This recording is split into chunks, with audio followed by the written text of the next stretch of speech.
हम पार्वन परमात्मा भगवान श्री राम को मानते हैं, इसके नाते हम लोग भी मर्यादित वस्त्र में रह के हम लोग नागा हैं। ये विभिन्न प्रकार के अखाड़े क्यों? सनातन की रक्षा के लिए अखाड़े हमारे बने हैं, सनातन की सुरक्षा के लिए अखाड़े बने हैं। मेरा हमेशा से ये मानना है कि हिंदुओं ने सिख बन के अपना धर्म बचाया। 10 गुरुओं ने सिख पंथ की स्थापना के साथ सनातन की रक्षा के लिए प्राणों की आहुति दी।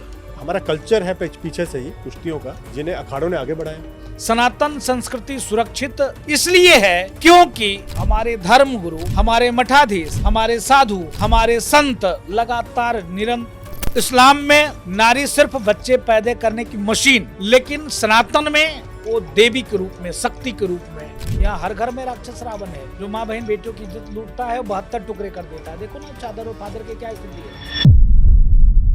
नमस्कार दोस्तों, आपका स्वागत है फिर से हमारे पॉडकास्ट में। हम अभी भी कुंभ की नगरी में हैं, इस पावन धरती पर हैं और आज हम जिन विद्वान से या जिन महंत से मिल रहे हैं, इनको आपने कई बार ना न्यूज़ चैनल्स पे देखा होगा। अपनी बात को, सनातन धर्म के पक्ष को प्रबल तरीके से ये समाज के सामने लाते हैं। और हनुमानगढ़ी से पूज्य महंत राजू दास जी महाराज जी हमारे साथ हैं। महाराज जी, आपका स्वागत है।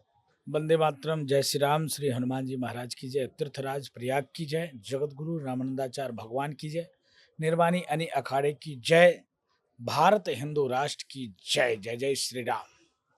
महाराज जी, 3 दिन से ना कुंभ में घूम रहे हैं और विद्वानों से मिल रहे हैं, हर किसी के विचार ले रहे हैं। हर किसी के विचार लगभग सेम ही है, बोलने का तरीका अलग हो सकता है, समझाने का तरीका अलग हो सकता है, लेकिन कई बार ना लोग कंफ्यूज हो जाते हैं कि अगर सब कुछ एक ही है और एक ही तरीके से समझाया जा रहा है तो ये विभिन्न प्रकार के अखाड़े क्यों हैं?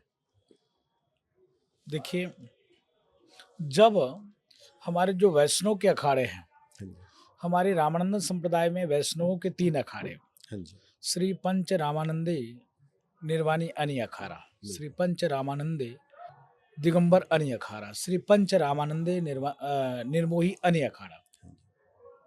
इस 3 अखाड़े के अंतर्गत पूरे देश में वैष्णव समाज के जितने भी जगत गुरु हैं, महामंडलेश्वर हैं, मंडलेश्वर हैं, द्वाराचार्य हैं, सब के सब इसी अखाड़े के श्री हनुमान जी महाराज के ध्वज के नीचे इस महाकुंभ में, आपने देखा होगा अभी शाही स्नान हुआ है, तो तीनों अखाड़े उसी हनुमान जी महाराज के ध्वज को नीचे स्नान करने के लिए जा रहे थे। बिल्कुल। अखाड़ों की संरचना हमारे वैष्णवों में तब हुआ जब मुसलमानों का अत्त बढ़ा, मुसलमानों ने इतनी जाति करना प्रारंभ किया। पहले राजा महाराजा छोटे छोटे आपस में लड़ते थे, मरते थे, कटते थे, संघर्ष करते थे अपनी सीमा विस्तारीकरण करने के लिए, या तो दासों की संख्या बढ़ाने के लिए, या तो धन एकत्रित करने के लिए। जब धर्म की बात आ जाती थी तो वो उस लड़ाई में शामिल नहीं होते थे, अपने सीमा में जो भी बात होती हो वही करते थे। लेकिन अदर किसी राजा पर कोई विधर्मी, कोई कुकर्मी, कोई पापी आक्रमण करता था तो उसका वो सहयोग नहीं करते थे। बिल्कुल। एक राजा हुआ करते थे बालंदाचार्य जी, उन्होंने विरक्त दीक्षा लेकर और उन्होंने अखाड़ों की संरचना किया और वो सनातन में जाकर उनसे निवेदन करके उनके बच्चों को मांग कर लाकर शस्त्र और सास से परिपूर्ण किया। हम नागा साधु हैं, वैरागी में हम भगवान राम को मानते हैं। हमारे इष्ट पारब्रह्म परमात्मा भगवान राम हैं, उनके अनन्य प्रिय भक्त श्री हनुमत लाल जी महाराज के हम लोग दास हैं। हम नागा संत होने के बावजूद भी मैं देखता हूं कि बस नागा सिर्फ जो नंगे होते उन्हीं को लोग मानते हैं कि ये नागा है, ये नागा को देखना है जो नंगा चलते हैं। हम पार्वन परमात्मा भगवान श्री राम को मानते हैं, तो मर्यादा पुरुषोत्तम भगवान राम, तो भगवान राम मर्यादा में, इसके नाते हम लोग भी मर्यादित वस्त्र में रह के हम लोग नागा हैं। बिल्कुल। सन्यासी भगवान भोले को भजते हैं, पारब्रह्म परमात्मा भूत भावन भोले, अवधूत अरभंग, एकदम धुनी रमाए हुए शमशान में भभूति लपेटे हुए ऐसे भजन करते हुए मदमस्त होते, आपको मिलते। तो इसके नाते जो सन्यासी नागा हैं वो नंगे रहते हैं, जो बैरागी नागा हैं वो वस्त्र में रहकर मर्यादित नागा हैं। तो जब बालंदाचार्य महाराज ने जब देखा कि सनातन पे कुठाराघात, आप समझो कि जब मुगलों के अत्त बढ़े, मुसलमानों ने जब अत्त प्रारंभ किया, तो सबा मन जनेऊ औरंगजेब तौलता था, तब पानी पीता था। जब हिंदुओं का सबा मन जनेऊ, सबा मन चोटी तौलता था, तब वो पानी पीता था। इतने नागा संत होने के बावजूद भी लड़ते मरते, तो फिर सिख पंथ की स्थापना हुई जी। गुरुओं ने सिख पंथ की स्थापना किया, अपने 5 सनातनियों को एकत्रित करके, तब जाकर भयंकर महायुद्ध किया, तब जाकर हम लोग कंट्रोल कर पाए। इसके नाते अखाड़ों की संरचना हुआ, सनातन की रक्षा के लिए अखाड़े हमारे बने हैं, बिल्कुल। सनातन की सुरक्षा के लिए अखाड़े बने हैं। बिल्कुल। धर्म कैसे सुरक्षित रहे, मानवता कैसे सुरक्षित रहे, कैसे देश में हिंदू में समन्वय बना रहे। जब खूब खूब खूब खूब जाति पात थी, तब उस समय में हमारे जगतगुरु रामानंदाचार्य भगवान का प्रादुर्भाव उद्भव हुआ, और तब उन्होंने जाति पात को एकदम शून्य करने के लिए, जीरो करने के लिए, खत्म करने के लिए उन्होंने कबीरदास जी की भी शिष्य बनाया, रविदास जी को भी शिष्य बनाया, रामानंद संप्रदाय में दीक्षा दी, मीरा जी को भी शिष्या बनाया, कि समाज में एक समता मूलक समाज बन सके, एक समावेजी समाज बन सके, एक समन्वय स्थापित हो सके। उन्होंने कहा है कि जात पात पूछो न कोई, हरि को भजन से हरि को होई। हमारे वैष्णव परंपरा में जात पात से कोई मतलब नहीं है।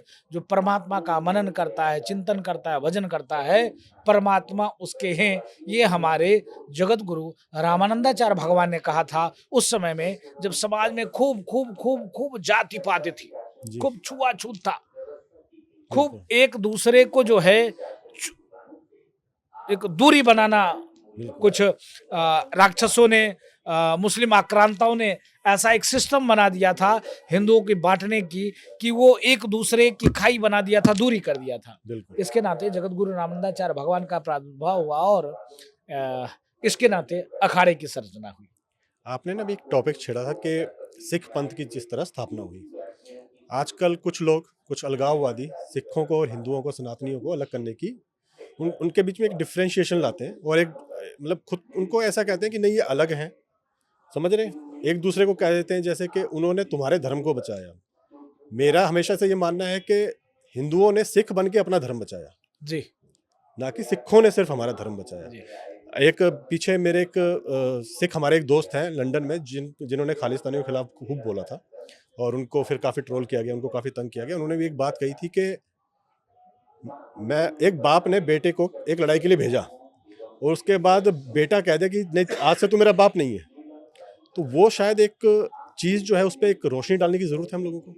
सिख एक पंथ है, सनातन की रक्षा के लिए उसका जन्म हुआ। बिल्कुल। हमने नारा दिया सर्वे भवन्तु सुखिनः सर्वे सन्तु निरामया, विश्व बंधुत्व के भाव, वसुदेव कुटुम्बकम का भाव, और हम अपने आप को इतने सहिष्णु बना दिया कि जो आए ठोक कर चला जाए, जो आए लूट के चला जाए। आप बताओ, आतंकवादियों की संख्या थी 350, आतंकवादी मतलब मुसलमान, मुगल जो आक्रांता है, जो अपने आप को आज सेकुलर कुछ लोग कहते हैं, लेकिन सेकुलर नहीं, कट्टरपंथी शुद्ध रूप से आतंकवादी, वो मलक्ष हैं। बिल्कुल। एक समय में देवता और दानव होते थे, तो दानवों के गुरु कौन थे? शुक्राचार्य जी थे जी।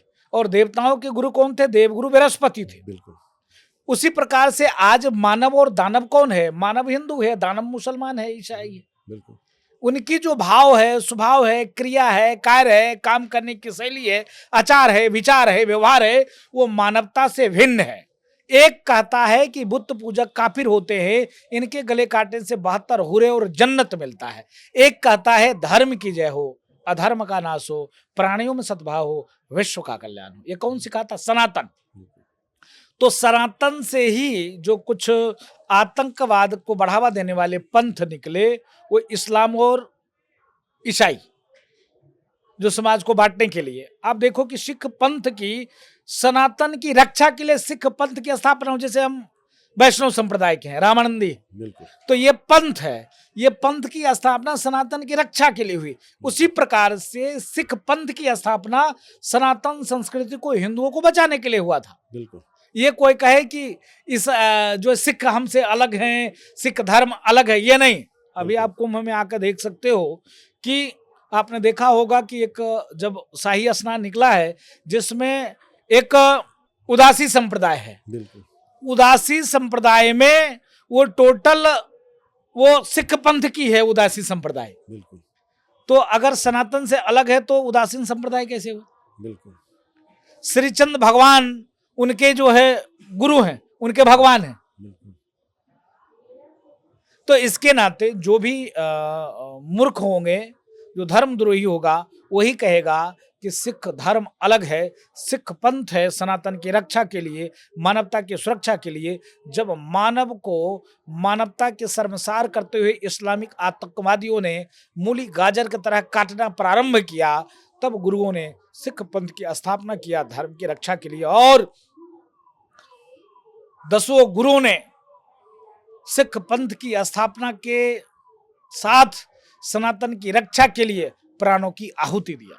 जी महाराज, मैंने एक चीज़ आज देखी आपके बाहर, आपने जब अखाड़ों की बात करी और कहा कि यहाँ से वो लोग निकले अखाड़ों से जिन्होंने अपने धर्म की रक्षा करी आक्रांताओं से, तो आज मैंने देखा बाहर अखाड़ों में कुश्ती चल रही थी, यहाँ पे साधु लोग भी कुश्ती कर रहे थे। तो शायद ये हमारा कल्चर है पीछे से ही कुश्तियों का, जिन्हें अखाड़ों ने आगे बढ़ाया। गुरुकुल और अखाड़े देश से समाप्त वामपंथियों ने, दक्षिणपंथियों ने, कालनेमियों ने, इस्लामिक आक्रांताओं ने, षड्यंत्रकारियों ने, चर्चों ने किया, जिसका परिणाम स्वरूप है कि हिंदुओं में कटुता आई और सनातन में कमी आई।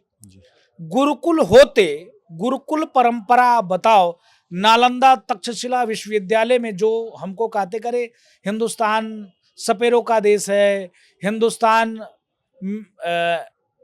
एक से एक वो कमेंट करते हैं, उस समय में भारत में जो तक्षशिला और नालंदा विश्वविद्यालय था वो संख्या 20,000 प्रोफेसर हुआ करते थे जी। अगर हिंदुस्तान सपेरों का देश होता, हिंदुस्तान मूर्खों का देश होता, तो नालंदा जैसे विश्वविद्यालय जहां पर बख्तियार खिलजी ने आग लगा दिया और 6 महीने तक धू करके हमारे पुस्तकालय जले, 100 देश से वहां स्टूडेंट पढ़ते थे, 20,000 वहां प्रोफेसर हुआ करते थे, कैसे थे? बिल्कुल। इसके नाते गुरुकुल परंपरा को नष्ट और विनष्ट किया गया, अखाड़ों को समाप्त किया गया। मल्ल युद्ध हमारे शस्त्र और शास्त्र को प्रोत्साहन देकर सनातन की कैसे रक्षा हो, सुरक्षा हो, संस्कृति कैसे बचे, कैसे हमारे देश के बच्चे हिष्ट रहें, पुष्ट रहें, स्वस्थ रहें, सुबेरे उठें, दौड़ मारें, कसरत करें, तो वो मजबूत रहेंगे, वो स्वस्थ रहेंगे। जब वो स्वस्थ रहेंगे तब जाकर अपने परिवार की सेवा कर पाएंगे, तब जाकर वो राष्ट्र की सेवा कर पाएंगे, तब जाकर वो संस्कृति की रक्षा कर पाएंगे।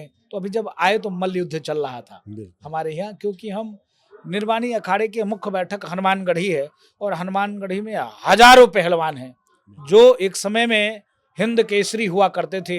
अभी भी हमारे यहाँ कई सौ पहलवान हैं जो नेशनल हैं, इंटरनेशनल हैं, खूब कुश्तियां होती हैं जी।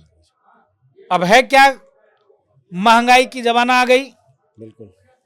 तो महंगाई की जमाना आने के नाते आप 1 किलो दूध में पूरा परिवार चाय बनाकर और बच्चे को पिलाकर काम चला लेता है। एक पहलवान 5 लीटर दूध पी जाता है, एक पहलवान 300-400 बादाम घोट कर पी जाता है। यहाँ मैं देखता हूँ, किसी से पूछा तो मैं गुरुजी मैं डेली 5 बादाम घीस कर पीता हूँ, और यहाँ हमको लगता है 50 बादाम तो उसमें छन जाता है जब हम कपड़े से छानते हैं। बिल्कुल। तो इस प्रकार से हमारे यहाँ अखाड़े की व्यवस्था की गई। बिल्कुल। और अखाड़े की व्यवस्था करके कि हमारे यहाँ फौज किस प्रकार से रहें, ये छावनी थी हनुमानगढ़ी जी मिलिट्री बेस कैंप नागांव की। जी और जब भी सनातन पर कुठाराघात होता था, संस्कृति पे कुठाराघात होता था, हिंदुओं पे कोई बात आती थी, तो वो पूरी फोर्स, वो पूरी सेना सनातन की लड़ाई के लिए, रक्षा के लिए वो आगे जाती थी। इसके नाते हमारे यहाँ अखाड़ों में मल्ल युद्ध की परंपरा है और हमारे यहाँ सब आपको हिष्ट पुष्ट मिलेंगे, लड़ते भिड़ते मिलेंगे, बिल्कुल। इसलिए व्यवस्था है। और महाराज जी, जो आपने बात कही ना कि हमें सपेरों का देश कह दिया गया, शायद जिस चीज से दुनिया को सीखने की जरूरत थी कि हम लोग हर जीव की पूजा करते हैं, चाहे वो सांप हो, आपको काटने वाला सांप, चाहे वो कुत्ता हो, चाहे कोई हो, उसे किसी ना किसी रूप में पूजा ही गया है। देखिए, सनातन की विशाल परंपरा है। सनातन आदि से नहीं, अनादि से चलती चली आ रही है, अजन्मा है। जो अजन्मा होता है उसकी समाप्ति नहीं होती है, जिसका जन्म होता है उसका विनष्ट होना तय होता है। सैकड़ों पंथ धर्म आए और धरातल में समाहित हो गए, लेकिन सनातन अजन्मा है, आदि है, अंत है। सनातन मतलब सूर्य, सनातन मतलब चंद्रमा, सनातन मतलब वायु, सनातन मतलब आकाश, सनातन मतलब जल, सनातन मतलब नभ, सनातन मतलब थल, जिसके द्वारा सनातन परंपरा हमारी आगे बढ़ रही है, संस्कृति हमारे आगे बढ़ रही है। सनातन की परंपरा जिस प्रकार से आगे चल रहा है, आगे बढ़ रहा है, आज देखिए सनातन की परंपरा को विनष्ट करने के लिए तमाम कुरीति हुआ, लेकिन सनातन परंपरा को कोई मिटा नहीं सका। सनातन संस्कृति सुरक्षित इसलिए है क्योंकि हमारे धर्म गुरु, हमारे मठाधीश, हमारे साधु, हमारे संत लगातार निरंतर यज्ञ करके, अनुष्ठान करके, भजन करके, जप करके, तप करके देश को बचाए रखने में प्रयास किया। आप देखिए, सनातन में इतनी विशाल परंपरा है क्या, तो पर्यावरण कैसे सुरक्षित रहे, तो गोवर्धन की पूजा होती है, गोवर्धन पर्वत। बिल्कुल। आप देखो कैसे प्रकृति सुरक्षित रहे, तो ये आम है, ये बट है, ये पीपल है, ये बरगद है, इसको माताएं इन के प्रकार बांध कर रखे। नदियों के देखिए, ये गंगा मैया, ये यमुना मैया। अदर देशों में कोई मैया का नाम से जानता है क्या? नदियों को कोई माता बोलता है क्या? भारत में है, बिल्कुल। हमारे वेदों में, पुराणों में, शास्त्रों में, उपनिषदों में है। क्या बाइबिल में, क्या कुरान में ऐसा है क्या? नहीं है। आप देखो सांपों की भी जीव कैसे सुरक्षित रहे, तो क्या ये नाग देवता जी, साल में एक बार उसकी भी हम पूजा करते हैं। ये क्या नंदी बाबा। बिल्कुल। हमारे कृषि प्रधान देश, तो गौ माता को गौ माता कहा गया है, बिल्कुल। पशुधन कहा गया है, जिसमें बैल, आज तो ट्रैक्टर है, तमाम यंत्र बन गए हैं। उस समय में यंत्र हमारा नंदी बाबा होते थे, बैल होता था। बिल्कुल। उसकी भी रक्षा कैसे हो, सुरक्षा हो, इसके नाते उसको भी नंदी देवता करके बांध दिया गया है। बिल्कुल। आप देखो कि नारी का कितना सम्मान है सनातन में। इस्लाम में नारी उपभोग की वस्तु, नारी सिर्फ बच्चे पैदा करने की मशीन, लेकिन सनातन में वो देवी के रूप में, शक्ति के रूप में, जगत जननी के रूप में, मानव जननी के रूप में उसकी हम पूजा करते हैं। आप देखो नवरात्रि के मास में किस प्रकार से हम पूजा करते हैं, तिलक करते हैं, आरती करते हैं, चरण धुलते हैं, यथा जोग यथाशक्ति उसको भोजन कराते हैं, वस्त्र दान करते हैं। लेकिन एक कौम है इस्लाम, जिसमें 7 वर्ष में, अभी देखा हमने एक देश है वहां पर 7 साल में ही कानूनी मान्यता दे दिया शादी की। हमारे यहाँ 18 वर्ष बाद, 22 वर्ष बाद शादी की जाती है जी, कानूनी तौर पे। बिल्कुल। विवाह की मान्यता है। बिल्कुल। और उनके यहाँ कोई बात नहीं है, सिर्फ तलाक तलाक तलाक। हमारे यहाँ एक बार शादी हो जाती तो 7 पीढ़ी तक, 7 जन्मों तक उसको बांध देते हैं। एक जन्म नहीं, 7 जन्म तक, कि 7 जन्मों तक हम तुम्हारी ही पत्नी बनूं, ऐसा कामना। बिल्कुल। और यहाँ बस सीधे तलाक तलाक तलाक। और तलाक करने के बाद कितनी कठिन महिलाओं का जीवन हो जाता है। 1 पुरुष, 2 पुरुष, 3 पुरुष, 4 पुरुष, 5 पुरुष, 6 पुरुष, 7 पराये मर्द के साथ उस स्त्री को गुजरना पड़ता है। और यहाँ क्या है, जेठ हैं तो महिलाएं हमारे यहाँ पर्दा की रहती है। यहाँ इतना महिलाओं का सम्मान है, बचाया जाता है। तो आप देखोगे कि जिस प्रकार से सनातन में जीवों की, जंतुओं की, यहां तक देखो खरपतवार, बिल्कुल ये तुलसी माता है, जी। औषधि गुण है उसके अंदर, मानव कल्याण करने की उसमें बहुत ढेर सारी क्षमताएं हैं। वैज्ञानिक पत्ती के तौर पे तो उसको जो है तुलसी माँ के रूप में पूजा करते हैं। बिल्कुल सनातन परंपरा अलग है, बिल्कुल उतना आप समय नहीं दोगे उस पर चर्चा करने का। तो हमारे जो परंपरा है सनातन में, धर्म एक सिंगल कौन? सनातन। बिल्कुल बाकी सब मजहब, बाकी सब पंथ है। जैसे हमारे संतों में भी हम रामानंदी हैं, हम वैष्णव हैं, वो शैव हैं। हम वैष्णव हैं, भगवान राम को भजते हैं, तुलसी धारण करते हैं। वो शैव हैं, भगवान भोले को भजते हैं और रुद्राक्ष ग्रहण करते हैं। बिल्कुल उसी प्रकार से इस्लाम और ईसाई है। लेकिन इस्लाम और ईसाई मानवता को शर्मसार करने वाला पंथ है, जो कतिपय समाज को बांटने का साजिश करता है। आप देखो, इस्लाम में 1700 जातियां हैं, कोई नहीं जानता है।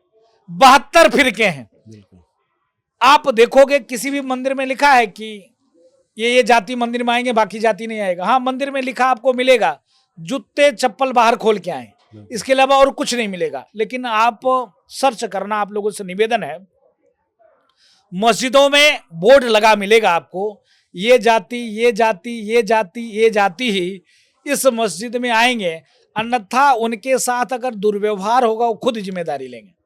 लेकिन सनातन में ये संभव नहीं है। सनातन में कहीं नहीं लिखा है। उसी प्रकार से ईसाई में जब आप देखोगे, ईसाई में हमारे यहाँ शमशान में देखोगे, क्या राजा क्या रंग क्या फकीर, सब एक ही साथ उसका अंत्येष्टि क्रिया की जाती है।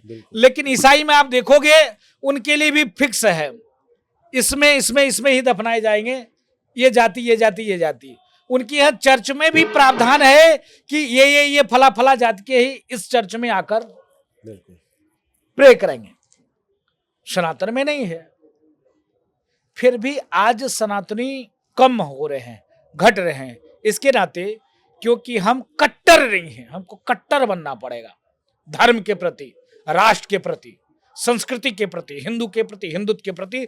धर्मो रक्षति रक्षतः, इस तर्ज पे हमको कार्य और काम करना पड़ेगा।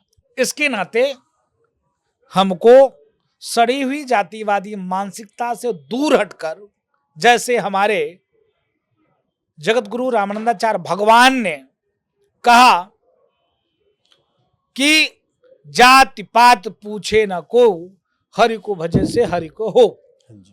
तो इसके नाते हम वैष्णव परंपरा में रामानंदी संत हैं। हमारा भाव है कि पूरे देश में हिंदुओं को कैसे जोड़ा जाए, पूरे विश्व में कैसे मानवता की रक्षा की जाए, इसके नाते पूरे विश्व को, हिंदुओं को कैसे जोड़ा जाए। क्योंकि सनातन हिंदू क्या है? ये समाज की रीढ़ है। सनातन क्या है? ये समाज की रीढ़ है। जब हिंदू बचेंगे तभी यह देश, दुनिया, मानवता बच पाएगी। हिंदू नहीं बचेगा तो खत्म हो जाएगा। जैसे प्रत्यक्ष उदाहरण आप देखिए कि इस्लामिक कंट्री का जन्म ज्यादा दिन नहीं हुआ है, 1400 वर्ष, 1450 वर्ष हुआ इस्लाम के आए, और 1450 वर्ष में इन राक्षसों की जनसंख्या बढ़ी, तलवार के बल पे इन्होंने बढ़ाया, और आज 58 कंट्री हो गई। ज्यादा दूर नहीं जाते, हम भारत में ही रहते हैं। भारत में धर्म के आधार पर बंटवारा हुआ, क्या बना? पाकिस्तान। आज से 100 वर्ष पहले अफगानिस्तान हिंदुस्तान में ही था। 100 वर्ष पहले हमसे अफगानिस्तान कट गया। 75 वर्ष पहले पाकिस्तान कटा। पाकिस्तान जब कटा तो उस समय में वहां पर हिंदुओं की जनसंख्या 3 करोड़ थी, आज ना के बराबर है। 40 वर्ष पहले बांग्लादेश हमसे कटा। बांग्लादेश में वहां 2 करोड़ हिंदू थे, आज रोज मारे जा रहे हैं, काटे जा रहे हैं, भगाए जा रहे हैं,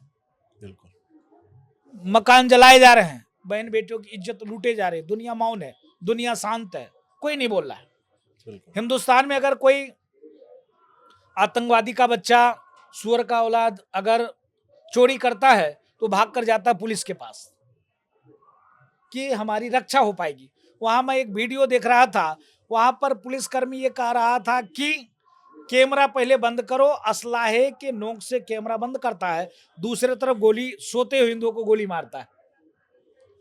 विश्व बिरादरी मौन है। हम अभी दिल्ली में धरना दिए थे संयुक्त राष्ट्र संघ के सामने में, हम लोग की गिरफ्तारी हुई, दूसरे दिन हम लोग छूटे। तो कहने का मतलब है कि सनातन की विशाल परंपरा है, हमारी संस्कृति यह ऐसी सुंदर है, बढ़िया है, जो प्रकृति की रक्षा करती है, सुरक्षा करती है। मानव कैसे बचे, कैसे मानवता बची रहे, वो काम हम करते हैं सनातनी। धर्म की जय हो, अधर्म का नाश हो, प्राणियों में सद्भाव हो, विश्व का कल्याण हो। आप देखोगे कि आज से कुछ दिन पहले टीवी पे चलता था सत्यम शिवम सुंदरम, बिल्कुल लिखा होता था, बिल्कुल, दूरदर्शन पर, दूरदर्शन पे, बिल्कुल, सत्यम शिवम और सुंदरम। सत्य ही शिव है, शिव ही सुंदर है। बिल्कुल। तो जिस प्रकार से सनातन की विशाल परंपरा, लेकिन सनातन की हानि हुई है, क्योंकि हमने, जैसे रावण त्रिकालदर्शी पंडित था, चारों वेदों का ज्ञाता था, वो ग्रहों को पैर के नीचे दबा के रखता था, स्वयं परमपिता भोले उसको दर्शन देने के लिए आया करते थे। स्वयं परमपिता ब्रह्मा अगर कहीं वो फंसता था अध्ययनों में तो उनसे शिक्षा लेता था, वो आके स्वयं उसको पढ़ाते थे। क्यों? क्योंकि वो तप के बल पर उसने शक्ति हासिल किया था। और आज घर घर में रावण है, जो सनातन को गाली देता है, संस्कृति को गाली देता है। कोई कहता है हिंदू कोरोना है, सनातन कोरोना है, डेंगू है, मलेरिया है, टाइफाइड है, हिंदू हिंसक होता है, हिंदू मतलब चोर, हिंदू मतलब नीच, ऐसे शब्दों का प्रयोग करता है। महाराज जी, जहाँ संत समाज हम यहाँ पे देख रहे हैं ना कुंभ में, वो समाज को बचाने के लिए काम करते हैं, लेकिन हमारी जो युवा पीढ़ी है आजकल, जैसे आपने बात की, वो छोटी छोटी बातों में डिप्रेशन में चली जाती है। किसी का रिलेशनशिप टूट गया, किसी को पैसों का में हानि हो गई, और वो लोग डिप्रेशन में चले जाते हैं और वो अपनी ज़िंदगी समाप्त कर लेते हैं। और यहाँ मैं देख रहा हूँ 18-18, 19-19 साल के भी संत हैं और 80-80 साल के भी संत हैं, और वो समाज के लिए, सनातन के लिए काम कर रहे हैं। तो जो लोग ऐसे डिप्रेशन में छोटी छोटी बातों में जा रहे हैं, उनके लिए आपका क्या संदेश होगा? उनके लिए सिर्फ एक ही संदेश है कि बड़े 84 लाख योनि भटकने के बाद मानव जन्म मिलता है। और मानव जन्म ऐसे नहीं मिलता, बहुत त्याग, तपस्या, संघर्ष करने के बाद मानव जन्म मिलता है। छोटी छोटी बात को लेकर अगर हम माता पिता से खिन्न हैं, व्यवसाय से खिन्न हैं, किसी ने कुछ बोल दिया तो हम आत्महत्या कर लें, कहां से न्याय उचित है? आप देखो, पारब्रह्म परमात्मा भगवान श्री राम साक्षात नारायण थे, परमात्मा थे, लेकिन मानव को कितना संघर्ष करना पड़ता है। वो अगर व्यक्ति रामचरितमानस का अध्ययन करे, मनन करे, चिंतन करे, अगर एक भी दोहा, अगर मैं भारत के सनातनियों से, हिंदुओं से, नौजवान पीढ़ी से, नौजवान भाई और बहनों से मैं निवेदन करना चाहता हूं कि रामचरितमानस का अध्ययन करें, रामायण जी का अध्ययन करें। आप देखो, आज के डेट में जब हम छोटे छोटे होते हैं तो अगर एक भाई दूसरे भाई को कुछ बोल देता है तो मरने और मारने के लिए तैयार हो जाते हैं। जैसे बड़े हो जाते हैं, शादी हो जाती है, तो उसी धन के लिए हम लड़ते हैं कि नहीं हम ये लेंगे, हम ये लेंगे, हम ये लेंगे। नहीं दिया तो हत्या कर दिए, नहीं दिया तो फिर मुकदमाबाजी शुरू हो गई। उसी भाई की रक्षा के लिए हम दूसरे को हमला करते हैं, और जब बड़े हो जाते हैं, शादी हो जाती है, तो वही भाई को हम हत्या कर देते हैं, मार देते हैं। आप देखो कि किस प्रकार से भगवान राम वन यात्रा पे चले और माताओं ने, गुरुओं ने, मंत्रीगणों ने भरत जी को कहा कि नहीं, राज सिंहासन पे तुमको बैठना है। लेकिन भैया भरत ने कहा ठीक है, मंत्रीगण आप भी ठीक हो, गुरुजी आप भी ठीक हो, अयोध्यावासी भी ठीक हैं, माताएं भी सही है, लेकिन मेरा दायित्व तो नहीं है इस कुर्सी पे बैठना। इस कुर्सी पे भैया राम ही बैठेंगे। अगर आज के नौजवान युवान भाई बहन रामचरितमानस का अध्ययन करेगा तो ये जो जिस प्रकार से हम छोटी छोटी बात के लिए आत्महत्या कर लेते हैं वो नहीं होगा। अब देखो कि भगवान राम राजा थे और चक्रवर्ती सम्राट के बेटे थे, दामाद विदेहराज जनक के दामाद थे। इनकी जो विरासत था वो बड़े बड़े राजा महाराजा जो पूरे संसार को मुट्ठी में रखते थे, फिर भी उन्होंने सहायता किसका लिया? छोटे छोटे कोल, भील, बंदर, निषाद राज, केवट, जो समाज से बटे थे, कटे थे, हटे थे, उसका सहयोग लेकर और राक्षसों का अंत किया। बिल्कुल। आप समझो कि कितना, इतनी बड़ी विरासत होने के बाद जंगल गए और एक दिन के लिए 14 वर्ष बिल्कुल और जंगल में रहे, साधु भेष में रहे, मुनि के भेष में रहे। बिल्कुल। साथ में पत्नी भी गई। पत्नी कहे, हे प्राणनाथ, आज तो बोलेगा क्या है, जाने दो। आज अगर कोई कुछ हो जाए तो बेटा कहेगा, ओ डैडी, ये तुम्हारी बीबी है, तुम्हारी पत्नी है, तुम जानो वो जाने, मुझको क्या लेने देना, मैं क्यों जाऊंगा घर से बाहर। बिल्कुल है। आप बताओ, जिस देश में भगवान राम जैसे पुत्र हुए हों, जिस देश में योगेश्वर भगवान श्री कृष्ण जैसे पुत्र हुए हों, जिस देश में भैया भरत जैसे पुत्र हुए हों, जिस देश में श्रवण कुमार जैसे पुत्र हुए हों, जिस देश में भगवान परशुराम जैसे पुत्र हुए हों, उस देश में वृद्धाश्रम हो, माता पिता को वृद्धाश्रम में रखना पड़े, कितने दुर्भाग्य की बात है। इसके नाते संस्कार और संस्कृति संतों के चरण शरण में है। जो युवान, जो तरुण पीढ़ी जो छोटी छोटी बात के लिए आत्महत्या कर लेता है, उनसे मेरा निवेदन है कि आप रामचरितमानस का अध्ययन करिए, एक दोहा नित्य प्रतिदिन अगर अपने बच्चे को माता पिता पढ़ाएं। मैं सरकार से भी निवेदन करता हूं कि गुरुकुल परंपरा तो खत्म हो गया, लेकिन आज जो भी इंग्लिश मीडियम चलता है, जो भी सरकारी संस्थान है, सरकारी स्कूल है, उसमें गीता का एक दोहा जरूर अध्ययन कराया जाए, उसमें रामचरितमानस का एक दोहा जरूर अध्ययन कराया जाए। जब यह दोहा अध्ययन करेंगे, जब गीता का वो एक मंत्र अध्ययन करेगा व्यक्ति, तो आज जो द्वेष है, कलेश है, ईर्ष्या है, जो एक दूसरे को मरने और मारने के लिए तैयार हो जाते हैं, उसमें कमी आएगी। जो युवान तरुण पीढ़ी जो आत्महत्या कर लेते हैं, वो आत्महत्या नहीं करेंगे।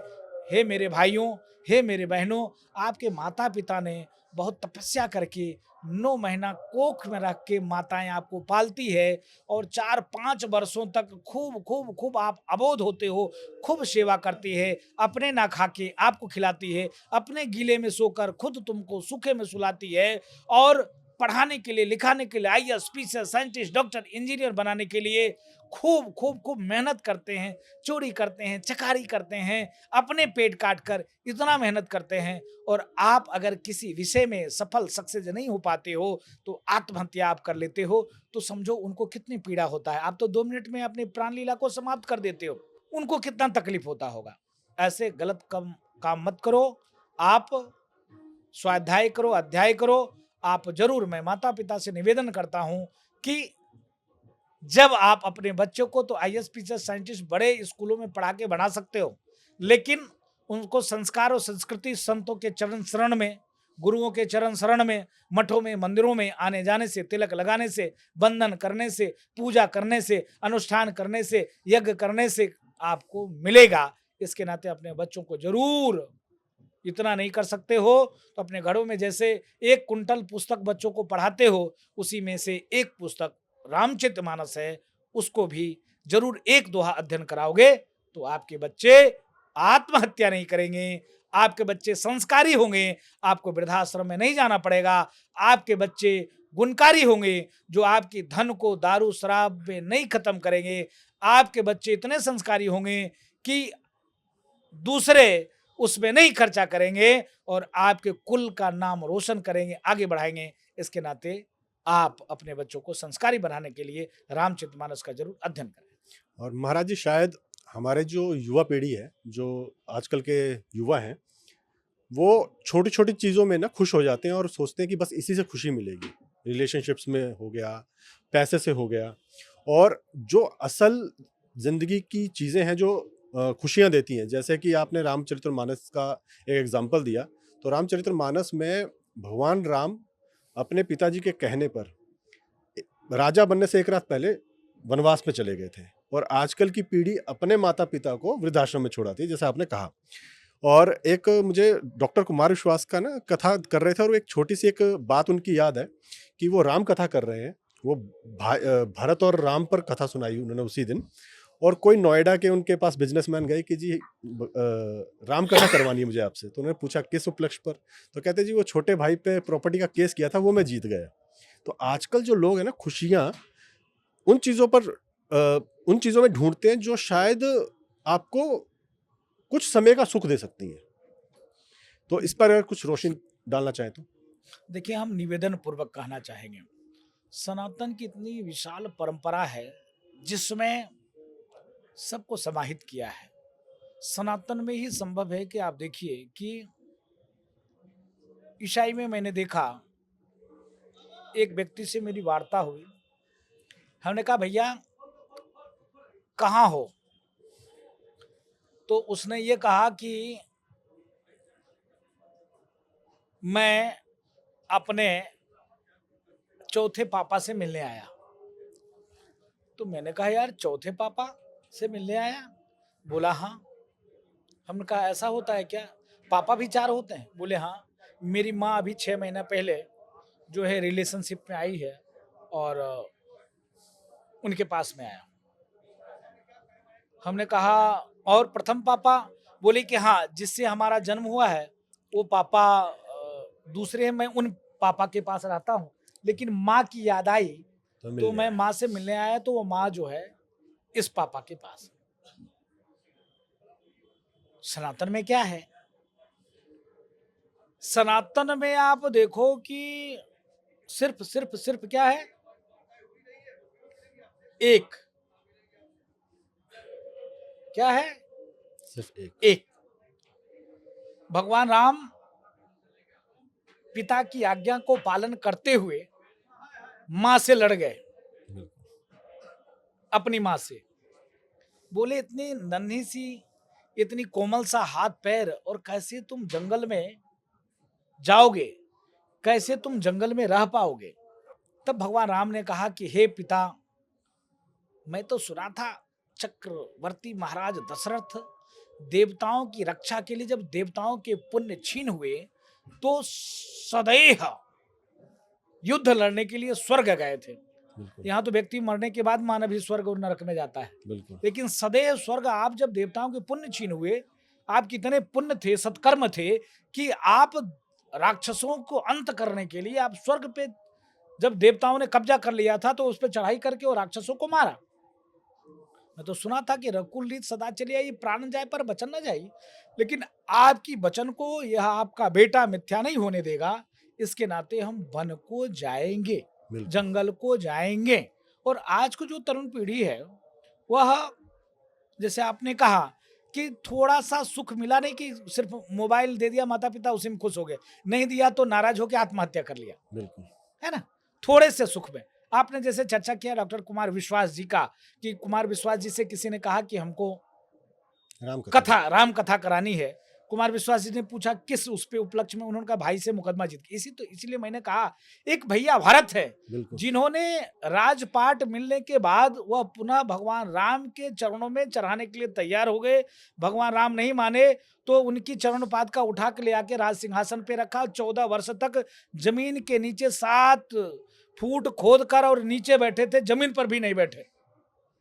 एक भैया लक्ष्मण हैं जिनको वन नहीं जाना था, लेकिन वो, उनकी मां ने कही कि बेटा तुम्हारे माता पिता राम और सीता हैं, जाओ अपने मां पिता। 14 वर्ष तक वो जगह ही रह गए, 14 वर्ष तक।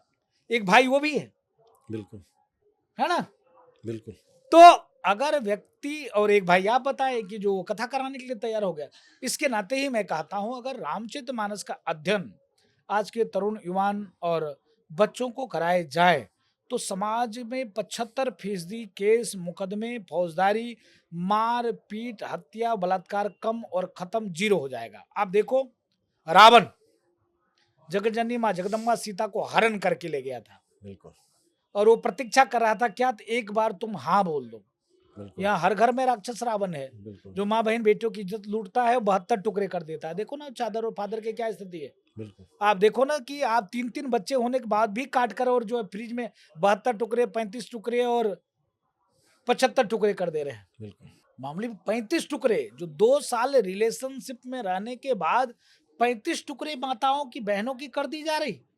बिल्कुल और यहां भगवान राम को जब अश्वमेध यज्ञ करना था, तो गुरुओं ने कहा कि नहीं, अगर आप गृहस्थ जीवन में हो तो पत्नी के बिना वह यज्ञ संपन्न नहीं होता, उसका पूरा लाभ नहीं मिलता है ना। तो बोले इसका कोई दूसरा उपाय।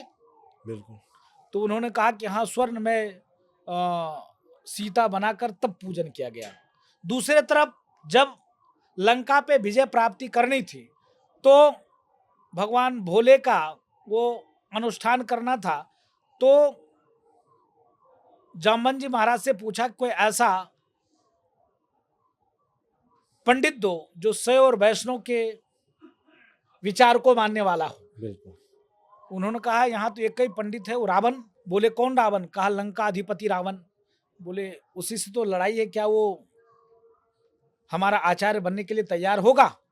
जामवन जी महाराज ने कहा कि हाँ होगा, क्यों नहीं होगा। जो ब्राह्मणों का कर्म है उस पर वो तैयार होगा, अगर वाकई में वो ब्राह्मण होगा तो तैयार होगा। जामवन जी महाराज गए लंका, और लंका में उन्होंने कहा कि हे रावण, हे पंडित, हमारा जो जजमान है वह भगवान भोले का स्थापना चाहता है, पूजन चाहता है, और वो ऐसा पंडित चाहता है जो सभी परंपरा को निर्वहन करता हो, मानता हो। बोले चलो ठीक है। बोले क्या क्या चाहिए? तो उन्होंने कहा ये सामग्री है। बोले कि हमारा जो जजमान है वो वनवासी है, और कहाँ से ये सब सामान ला पाएगा, सब सामान आपको लेकर चलना पड़ेगा। तो उन्होंने कहा ठीक है, सब सामान। पता नहीं कैसे रावण को ध्यान आया। रावण ने कहा कि देखो भाई, कोई भी अनुष्ठान विधि जंगल में है तो क्या सब परिवार है क्या जंगल में? उसने कहा कि नहीं, 2 भाई है और उसकी पत्नी को रावण ने हरण कर लिया है। रावण से ये बातचीत हो रही है। एक राक्षस ने उनकी पत्नी का हरण कर रहा है, रावण से कहा जा रहा है। ये उनकी पत्नी को रावण ने, राक्षस ने हरण कर लिया है। उस पत्नी को प्राप्ति हेतु वो यज्ञ करना चाह रहे हैं। उन्होंने कहा कि देखो भाई, बिना पत्नी का तो नहीं हो सकता है।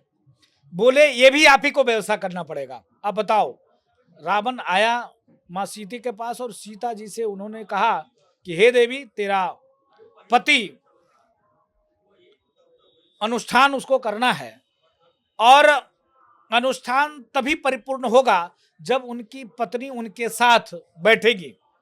तो तुम मेरी बंधक में हो, मैं तुमको, क्योंकि सामग्री की भी जिम्मेदारी मैंने ही लिया है, तो उसमें तुम भी आती हो। तुमको सुबह स्नान ध्यान करके नया वस्त्र पहनना, और तुमको ले चलेंगे, तुमको ये हमारे दूत ले जाएंगे, वहां बैठा देंगे, और फिर तुम पुनः उस रथ पर बैठकर चली आना, क्योंकि तुम मेरे बंधक हो।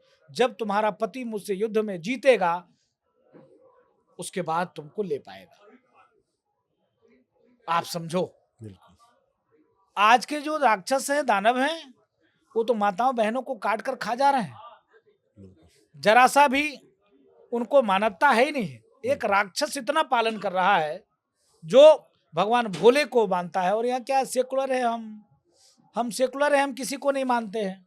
अरे नालायक मूर्ख, तुम किसी माँ के गर्भ से जन्म लिया, आकाश से तो टपका नहीं, तो कैसा सेकुलर? क्या सेकुलरिज्म का ये पैमाना होता है? बिल्कुल। तो इसके नाते अगर रामचरितमानस का अध्ययन आज के नौजवान पीढ़ी, बच्चे करेंगे, तो जो क्लेश है, द्वेष है, ये कम होगा, और जो बच्चे आत्महत्या कर लेते हैं वो नहीं करेंगे। और जो बच्चे तनिक थोड़े में जो है कोई भी चीज़ में खुश हो जाते हैं, और थोड़े में आप देखोगे कि 9 महीना माँ कोख में रखती है, इतने दिन तो पढ़ाती है, लिखाती है, और कोई विधर्मी, कोई राक्षस उनको मिल जाता है, और जरा सा आई लव यू क्या बोल दिया, जरा सा उनके आगे पीछे घूमना टहलना क्या शुरू कर दिया, कि बेटियां उसके चंगुल में आ जाती हैं माता पिता को छोड़कर, और उसके साथ चली जाती हैं। तो अगर बच्चों को, अगर रामचरितमानस का अध्ययन कराया जाएगा, मंदिर ले जाया जाएगा, संतों को चरण शरण ले जाया जाएगा, तो ये बहुत चीज पर हम कंट्रोल कर सकते हैं और ये हमारी हानि नहीं होगी। जी, और महाराज हमारे धर्म में भी ना आजकल कुछ त्रुटियां होने लगी हैं। कुछ जो युवा पीढ़ी है ना, वो अपने मॉडर्न ज़माने से के साथ चलने के चक्कर में, जैसे कि आपने एक एग्जांपल दिया था बीच में कि किसी आप ईसाई के बेटे से मिले और उसने कहा कि मैं अपने फोर्थ फादर से मिलने जा रहा हूँ। आजकल क्या होता है कि डाइवोर्स के केसेस होते हैं, तो माएँ बच्चों को अपने बाप से अलग कर देती हैं। उसके बाद रिलेशनशिप में कुछ टाइम रहती हैं और कहती हैं तुम्हारे, अब तुम इन्हें पापा बोलो। उसे छोड़ देंगी, फिर तीसरे बार जाएंगी, कहेंगे अब इसे पापा बोलो। तो प्रेमानंद महाराज के शब्दों में कहूँ तो जैसे डोंगे पत्तल बिछते हैं ना, वैसे कुछ औरतें, कुछ मर्द दूसरों के सामने बिछते चले जा रहे हैं। तो ऐसे पाप की क्या सजा है, और कुंभ क्या ऐसे पाप को माफ कर पाएगा? नहीं, एकदम नहीं माफ पाएगा। साधु संत कभी नहीं माफ करते हैं। इस कुरीति से, इस कुप्रथा से, ये दानवता वाली भाव से बचने के लिए सिर्फ एक ही रास्ता है। क्या? जो भी माता पिता हैं, हम देखते हैं माता पिता कहते हैं अरे कहाँ, जब अभी, अरे यार अभी पूजा करने का समय नहीं है, क्या ये कर रहे हो? जब बुढ़ापा आएगा, जब बुढ़ापा में हाथ पैर चलेगा नहीं तो क्या पूजा करोगे? बुढ़ापा में तुम्हारे बच्चे तुम्ही को घर से भगा देंगे, तुम्हारी पिटाई करेंगे। बिल्कुल करेंगे ना? बिल्कुल। तो इसके नाते जैसे पूज्य प्रेमानंद जी महाराज ने कहा कि आज देखिए किस प्रकार से लोग एक पत्नी, दो पत्नी, तीन पत्नी, वो पत्नी, एक पति, दो पति, तीन पति, मिला नहीं कुछ दिन बस तुरंत जो है बदल दिया। जब आप मन में इतना टेंशन लोगे, जब मन में इतनी लालच होगा, मन में इतनी कामुकता का भाव होगा, मन में इतनी चकाचौंध का भाव पाले रहोगे, तो स्वाभाविक कैसे होगा? ये सारे चीजों से छुटकारा पाने के लिए एक ही उपाय है कि हिंदू अपने बच्चों को मंदिर की ओर ले चले, हिंदू अपने बच्चों को तिलक लगवाएं, जिस भी देवी देवता को मानते हों उसकी स्तुति करें, विनती करें, जो हमारे महापुरुष हैं उनके बारे में अध्ययन करें। कुंटल भर किताब आप अपने बच्चों को पढ़वाते हो, लेकिन जरा सा भी गीता, रामायण, भागवत के बारे में जरा सा भी चर्चा नहीं करते हो, जानता भी नहीं। बच्चे से पूछ दो, नहीं बता पाएंगे। बिल्कुल। इसलिए क्योंकि माता पिता ये शिक्षा ही नहीं देने देते हैं। इसके नाते ये कुप्रथा, ये कुरीति, ये भाव बढ़ रहा है, जिससे पति पत्नी को छोड़ा है, पत्नी पति को छोड़ा है, और स्थिति बहुत खराब हो रही है। और शायद जो ऐसा पाप करते हैं वो लोग घर पे कितने भी भगवान रख लें, कितनी पूजा कर लें, और या उनके कुल देवी कुल देवता जो होते हैं वो उनसे हमेशा नाराज ही रहते हैं। इसीलिए तो परेशान रहते हैं। बिल्कुल। कुल देवी तभी प्रसन्न हो सकती है, कुल देवता तभी प्रसन्न हो सकते हैं, हम प्रसन्न चित्त तभी हो सकते हैं जब हम समन्वय रखेंगे, एकता रखेंगे, समभाव रखेंगे। इतना इतना इतना नहीं, अब 1 करोड़ आ गया तो 50 करोड़ के चक्कर में रातों दिन एक करके मशीन जैसे बनकर 1 करोड़ में ही हम अपने आप को संतुष्ट रखने के लिए, अपने बच्चों को आगे बढ़ाने के लिए हम कार्य करें, या ना कि उस चकाचौंध में देख लिया फलाने का एप्पल का मोबाइल है तो मैं भी एप्पल का ही मोबाइल लूंगा, देख लिया फलाने ने 4 मंजिला बिल्डिंग ठोका है तो हम भी 4 मंजिला बिल्डिंग ठोकने के लिए किसी गला काट दिए, किसी को लूट लिए। ये नहीं चलने वाला है। ये सब महापापी होते हैं और उनका अंत जिस प्रकार का होता है, उनके बच्चे वही वृद्धाश्रम में भेज देते हैं, उनके बच्चे शराब, जुआ में, लड़कियों में अय्यासबाजी करके उस धन को खत्म कर देते हैं। इसके नाते धन को बचा के रखना है, अपने संस्कृति को आगे बढ़ाना है, अपने कुल को आगे बढ़ाना है, तो सब देखना पड़ेगा। तभी आपके कुल देवता प्रसन्न होंगे, तब आपके घर के देवता प्रसन्न होंगे। जब घर के देवता, कुल देवता प्रसन्न होंगे, तब आप प्रसन्नचित्त होकर और आगे बढ़ेंगे और शांतिपूर्वक कार्य करेंगे, काम करेंगे और बढ़ेंगे और खूब शांति से सोएंगे, खाएंगे, आनंद लेंगे। नहीं तो ऐसे ही परेशान रहेंगे, भागम भाग, भागम भाग, भागम भाग, भागम भाग। एक दिन आपके बच्चों घर से बाहर कर देगा और एक दिन वृद्धाश्रम रह के मर जाओगे, काम खत्म हो जाएगा कि हमने 1000। अभी एक बनारस की घटना है, 400 करोड़ का मालिक जी। और उसके बच्चे क्या हुआ, नहीं आए, वो वृद्धाश्रम में था। अभी देखो सहारा हॉस्पिटल में मरे, कहाँ मरे, जेल में मरे, उनके बच्चे विदेश से नहीं आए। ये लाखों करोड़ पैसा किस काम में आया? जिसके बेटे मुखाग्नि देने के लिए सनातन संस्कृति में अगर जन्म लिया है, अगर हिंदू है तो मुखाग्नि बेटे के द्वारा ही होता है। अब बताओ, नो कर दिया मुखाग्नि, मोक्ष कहाँ मिलेगा? कहाँ मिलेगा? बिल्कुल। हजारों करोड़ रुपया जिसके पास हो, उसका बेटा विदेश में नहीं आ पाया, बिल्कुल। तो इसके नाते वो भूत होंगे, राक्षस होंगे, उनका कई सौ वर्षों तक कल्याण नहीं होगा, कई हजार वर्ष तक वो राक्षस योनि में रहेंगे, उसका कभी कतई कल्याण नहीं होने वाला है। बिल्कुल। इसके नाते वेदों का, शास्त्रों का, पुराणों का अध्ययन करें, तिलक लगाएं और संतों के चरण शरण में जरूर बैठें। जी। और महाराज जी, अंत में दुनिया के लिए कुंभ से क्या संदेश है? हाँ, दुनिया के लिए कुंभ से एक ही संदेश है, सरी हुई जातिवादी मानसिकता से दूर हटकर, जैसे हमारे जगतगुरु भगवान रामानंदाचार्य भगवान ने कहा, जात पात पूछो ना कोई, हरि को भजन से हरि को होई, उसी प्रकार से हम हिंदू एक हैं, हम सब एक हैं, एक रहेंगे, नेक रहेंगे, अनेक रहेंगे। अगर हम एक नहीं रहेंगे तो एक समय था सीरिया, ईरान, इराक, लेबनान में हम ही थे, तुर्की, अफगानिस्तान, पाकिस्तान, बांग्लादेश हम ही थे। आज भारत के 9 राज्य में भी हम अल्पसंख्यक होने के कगार पे हैं, जबकि हमारी विशाल परंपरा है। चींटी को भी माता मारने नहीं देती है, विषैले सर्प को भी हम नाग देवता मानकर पूजा करते हैं। हम जानवरों की, ये नंदी बाबा हैं, ये गौ माता है, पूजा करते हैं। यह नदी है, ये बाबरी है, ये कुआं है, कुआं की भी हम पूजा करते हैं।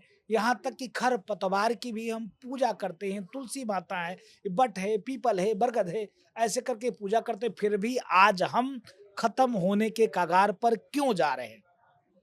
हम अहंकार में हैं, सनातन अजन्मा है, वाकई में सनातन अजन्मा है, लेकिन धर्मो रक्षति रक्षतः के तर्ज पर जब हम कार्य और काम नहीं करेंगे तो हम खत्म हो जाएंगे। इसके नाते महाकुंभ से जो करोड़ों लोग डेली स्नान, यज्ञ, पूजन, हवन संतों के चरण शरण में बैठकर कर रहे हैं, उनसे सिर्फ मेरा एक ही निवेदन है कि सब एक हो जाओ और धर्म की ओर वापस आओ, नहीं तो आने वाली पीढ़ी आपकी समाप्त हो जाएगी। वंदे मातरम। जय श्री राम। श्री हनुमान जी महाराज की जय। भारत हिंदू राष्ट्र की जय। सत्य सनातन वैदिक धर्म की जय। जगत गुरु रामानंदाचार्य भगवान की जय। निर्वाणी यानी अखाड़े की जय। जय। तो दोस्तों, इसी के साथ कुंभ की हमारी ये श्रृंखला हम यहीं ख़त्म करते हैं, बल्कि ये नहीं कहूँगा ख़त्म करते हैं, यहाँ से हमारी एक शुरुआत होती है। हम कुंभ आए थे तो समय की काफ़ी कमी थी संतों के पास, उनके अपने अपने प्रोग्राम होते हैं, तो छोटे छोटे पॉडकास्ट हुए, लेकिन हम सभी संतों को अपने स्टूडियो में इनवाइट करेंगे और इस मुहिम को आगे बढ़ाएंगे, इस श्रृंखला को आगे बढ़ाएंगे। जो सनातन है ना, वो किसी एक इवेंट या कह लो एक पर्व का तक सीमित नहीं है। ये पर्व जो होते हैं ना, ये सिर्फ समाज को जागरूक करने के लिए होते हैं कि सनातन की खूबियाँ क्या क्या हैं। अब इन खूबियों को पूरी जिंदगी बनाए रखने के लिए हमें कुंभ के संदेश को कुंभ के बाद भी हमें लेके जाना है। इसी संदेश के साथ कुंभ से आपसे विदा लेता हूँ। मैं सुशील शर्मा। धन्यवाद। धन्यवाद महाराज। जय जय श्री राम। जय जय श्री राम।